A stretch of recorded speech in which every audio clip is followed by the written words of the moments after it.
हरे कृष्णा। तो आ गई है बहुत ही स्पेशल एकादशी जिसका नाम है अपरा एकादशी, जिसे हम सब भक्त लोग 3 जून 2024 को रख रहे हैं। ज्येष्ठ मास के कृष्ण पक्ष में आने वाली इस अपरा एकादशी का वर्णन ब्रह्मांड पुराण में महाराज युधिष्ठिर और भगवान श्री कृष्ण के संवाद में आता है। युधिष्ठिर महाराज ने भगवान श्री कृष्ण से पूछा था कि हे कृष्ण, हे जनार्दन, इस ज्येष्ठ कृष्ण पक्ष में आने वाली काशी का नाम क्या है, इसका महात्म क्या है, इसको कैसे करना चाहिए।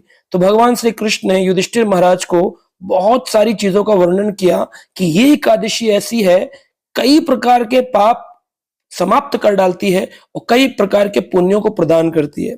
वैसे भक्त लोग पाप और पुण्य के लिए भक्ति एकादशी व्रत नहीं करते हैं, परंतु फिर भी हमें ये समझना चाहिए कि अगर हमारे परिवार के लोग या हम अगर पूर्ण रूप से भक्त नहीं बने हैं, अगर हम एक निष्ठ भजन नहीं करते हैं, अभी हम प्रारंभिक साधक हैं, तो हमारे लिए भी ये पुण्य और पाप दोनों ही देखने योग्य है, समझने योग्य है।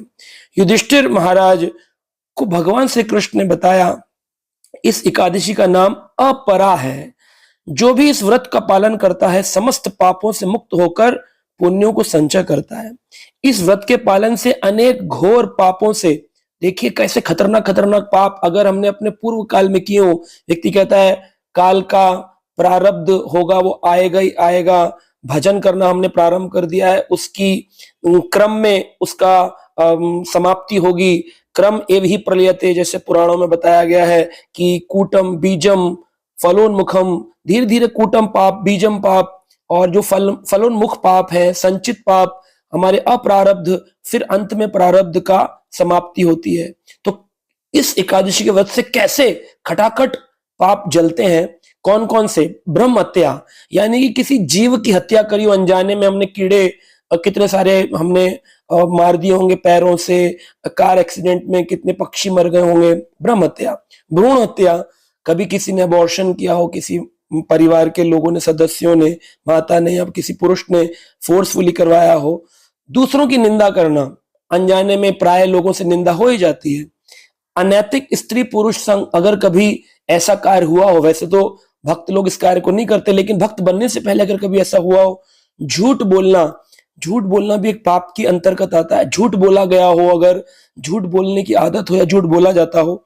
झूठी गवाही देना, किसी व्यक्ति को कोर्ट में झूठी गवाही दे दी कि भाई हम इसके साथ थे, हमने ये देखा। अभिमान करना, ईगोइस्टिक जो व्यक्ति, उसकी अहंकार। पैसे के लिए अध्यापन करना, यानी कि पैसे लेकर जो पढ़ाते हैं वो भी एक पाप है, और इस पाप की निवृत्ति कैसे हो। और वेद पठन, वेद पठन जो है वो पैसे लेकर नहीं करना चाहिए, है ना। कई बार लोग पैसे लेकर के ज्योतिष कुंडली देखते हैं, पैसे लेकर के और कार्य करते हैं, यज्ञ पूजा करते हैं। ये इसमें दक्षिणा तो स्वीकार की जा सकती है, वो कितनी भी हो सकती है, परंतु पहले से अपनी इच्छा बतानी नहीं चाहिए। अपनी मर्जी से ग्रंथ लिखना, आप कई बार लोग बिना गुरु आज्ञा के खुद ही ग्रंथ लिखते, कितने सारे प्रोफेशनल राइटर्स हैं, ये सब पाप के अंतर्गत आता है। साथ ही झूठे भविष्य कहने वाले, अब लोग पैसे के लिए लालच में कह देते तुम ऐसे बनोगे, तुम वैसे बनोगे, उन्हें पता है भाई ये तो बनेगा नहीं, लेकिन बोल दिया तो क्लाइंट चला जाएगा, तो झूठा भविष्य कहने वाले। फंसाने वाले वैद्य, अब कई सारे वैद्य होते हैं, वो देख लेते हैं कि भाई ये तो 2-3 दवाई में ठीक हो जाएगा, लेकिन फिर भी कई सारा उनको बीमारियों को बता करके उनके पर्चे बनवाते, दवाइयां बेचते हैं। लड़ाई से डरकर भागकर आया हुआ क्षत्रिय, जितने भी इस प्रकार के कार्य हैं, ये सब के सब इस व्रत के पालन से समाप्त हो जाते हैं। भगवान श्री कृष्ण ने कहा, हे राजन, अपने गुरु से ज्ञान प्राप्त करने के पश्चात उनकी निंदा करने वाले शिष्यों की पाप राशियां तो बहुत बड़ी होती हैं। गुरु से ज्ञान लिया और फिर उस गुरु की निंदा करने लग गए, अरे वो तो ऐसे थे, वो तो वैसे थे। उस निंदित व्यक्ति ने भी इस व्रत का पालन किया तो सभी पापों से मुक्त हो जाता है। लेकिन ध्यान देने वाली बात है, इन सब पापों से मुक्त होने के बाद ये नहीं सोच लेना पूरा साल पाप करेंगे फिर अपरा एकादशी आएगी तो पाप से मुक्त हो जाएंगे। अब सुनिए पुण्य कितने बताए भगवान ने। कार्तिक मास में पुष्कर तीर्थ में स्नान करने से जो प्राप्त होता है पुण्य, माघ मास में प्रयाग तीर्थ में स्नान करने से, काशी में महाशिवरात्रि पालन करने से, गया में जाकर विष्णुपाद पर पिंडदान करने से, गुरु जब भी सिंह राशि में आता है उसमें बहुत पावरफुल पुण्य मिलते हैं।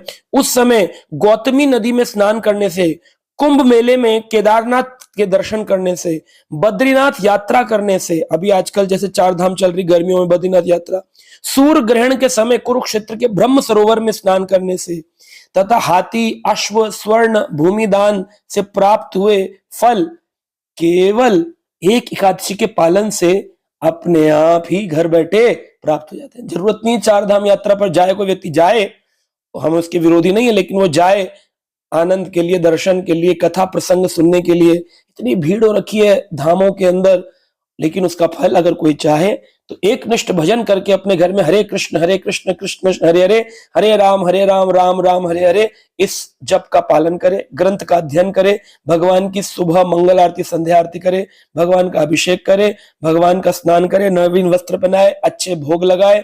उस दिन अन्न ग्रहण ना करे, केवल फलाहार पर कूटू आदि, साबूदाना, दूध, मूंगफली दाना, जो भी फलाहार होता है उस पर रहे। दूसरों के हित के लिए जो कोई भी इस महात्म को पढ़ेगा, जैसे मैंने आपके लिए इसको पढ़ दिया, और जो इस महात्म को सुनेगा सभी पापों से मुक्त हो जाएंगे और भगवान कृष्ण के चरणों में प्रीति को प्राप्त करेंगे। हरि हरि हरि हरि बोल। अपरा एकादशी की जय।